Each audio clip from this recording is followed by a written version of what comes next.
A few years ago, during my college graduation trip, my close friends and I decided to experience the nightlife and culture of Barcelona. We booked an apartment in the city center through Airbnb, which was reasonably priced and looked very appealing. Upon arriving, our first impression of the apartment was extremely positive: spacious, bright, modernly decorated, with a beautiful view of the city from the windows. We couldn't wait to start our adventure, visiting landmarks during the day and immersing ourselves in the city's nightlife. Everything was going smoothly until the last night of our trip. That night, feeling tired, I returned to the apartment early, while my friends decided to go out again. Alone in the apartment, I locked the door, took a bath, made a hot drink, and then lay in bed reading, enjoying a rare moment of tranquility. Around midnight, I began to hear faint sounds, as if someone was moving around inside the apartment. Initially, I thought my friends had returned, but when I checked the living room, it was empty. My heart started to race, and that uneasy feeling surged again. I decided to check every corner of the apartment to ensure everything was secure. When I checked the kitchen, I suddenly heard the sound of water from the bathroom, although I remembered turning off all the taps. Carefully, I pushed open the bathroom door, only to find it empty, yet the tap was running. Filled with confusion and fear, I decided to message my friends, telling them something felt wrong. They suggested it might be because I had a few drinks that day. It took me a while to calm down, deciding it might have been my nerves causing me to hear things. I went back to bed, trying to relax, but still remained in a state of half-sleep. About an hour later, I heard the girls open the door and enter the apartment, and I asked them to lock the door. I heard the latch click, and they collapsed on the sofa and bed, allowing me to finally settle down and fall asleep. Around 4 a.m., I heard footsteps again, jolted awake, and opened my eyes to see a stranger moving stealthily in my room, dressed in black with a black mask on his face. I immediately shouted at him, demanding to know what he was doing. He seemed startled by my reaction, and immediately ran out of the room. It was only when he turned to flee that I noticed he was carrying a backpack, half open, stuffed full. He had stolen our things. My initial fear turned completely into anger, and I screamed louder, making him run even faster. My scream and the man's escape frightened my friends, who immediately turned on the lights. By then, the intruder had already run out of the room and quickly disappeared down the street. For safety reasons, we did not chase after the strange man but instead began to assess our losses.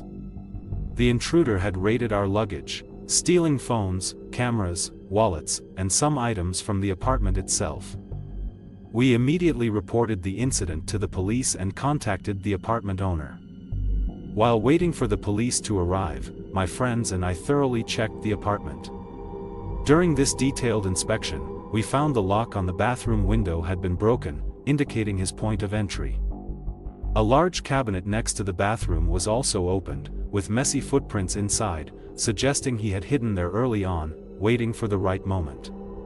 After the police investigated, they told us that several similar break-ins had recently occurred in the area. The apartment owner was shocked to hear what had happened and refunded our entire stay. Although no one was hurt, the fear we experienced that night left a lasting impression on all of us. Since then, wherever I travel, I pay extra attention to the security of my accommodations, ensuring all doors and windows are locked to protect myself and my companions.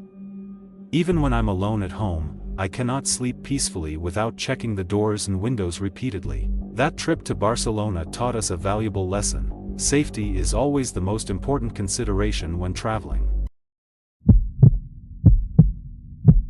On a cold winter night, I decided to rent a cabin in a remote mountain area through Airbnb to escape the hustle and bustle and stress of the city. This cabin, nestled in a dense forest with snow-covered trees and the occasional sighting of wildlife, perfectly matched my desire for solitude and tranquility. I had booked this place a few weeks in advance, looking forward to some alone time to read and think. I arrived later in the afternoon, as the sky was beginning to darken. The wooden structure of the cabin and the warm yellow light shining through created a cozy and inviting atmosphere. I quickly parked the car nearby and entered the cabin with a few pieces of luggage. The interior was tastefully decorated and simple, with a fire burning in the fireplace, casting a warm and comfortable glow. I decided to familiarize myself with the cabin first, then find a spot to sit down and enjoy the quiet. Just as I had put down my luggage and was about to light the candles by the fireplace, I suddenly heard noises outside. I stopped what I was doing and pressed my ear against the door, trying to discern the sounds. At first, I thought it might be the wind moving the branches, or perhaps a curious animal. But then, I clearly heard a knock on the door, followed by a low and tense male voice. "Please open the door. We need help." My heart nearly leapt out of my chest when I heard the knocking and that low, tense plea for help. The request in the darkness of the night was undoubtedly unsettling. I cautiously approached the window, trying to see through the glass who was appearing at my cabin door at such an hour.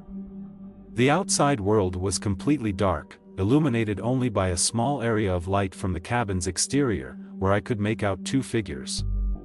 One seemed to be anxiously looking around, while the other stood tight against my front door, seemingly waiting for something.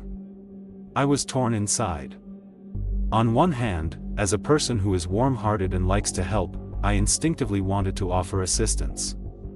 But on the other hand, I knew that in such a remote and solitary environment, it was crucial to be extremely cautious and protect my own safety.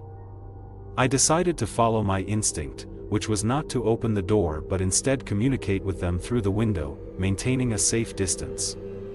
This way, I could express my concern while also keeping myself safe. I carefully opened a window, but only a crack, enough to let my voice out while ensuring my own safety. I asked in as calm and friendly a voice as possible, "What trouble are you in? What kind of help do you need?" I tried to find genuine solicitation in their tone and expression while remaining vigilant. The one standing closer explained that their car had broken down not far from the road, and their phone had no signal. They needed to use a phone to call for a tow service. This explanation sounded reasonable, but my instincts told me that things might not be so simple. After all, I had not noticed any other vehicles on my way here, and this place indeed had poor signal coverage. I told them I would call for help from inside the cabin but could not let them in. I saw them exchange a quick glance with each other, which convinced me even more that I had made the right decision. I quickly closed the window and picked up my phone to contact local emergency services. During the time I waited for help, I felt extremely nervous. I checked all possible entrances to ensure they were securely locked. The people outside began to knock on the doors and windows more vigorously, trying to get in, but their voices became more anxious over time and eventually, upon hearing distant noises, they hurried away. Not long after, the police and tow service arrived at the cabin. After an investigation, the police told me that the two individuals were local criminals, trying to find opportunities to break into homes in remote areas for theft. My caution and instinct saved my life that night. This experience, though brief, was intensely nerve-wracking and frightening. It wasn't until the police and tow service arrived that I truly breathed a sigh of relief. This ordeal taught me the importance of intuition and caution when facing the unknown and potential danger. It's not just a story about staying safe, it's a lesson in how to remain calm and smart in dangerous situations.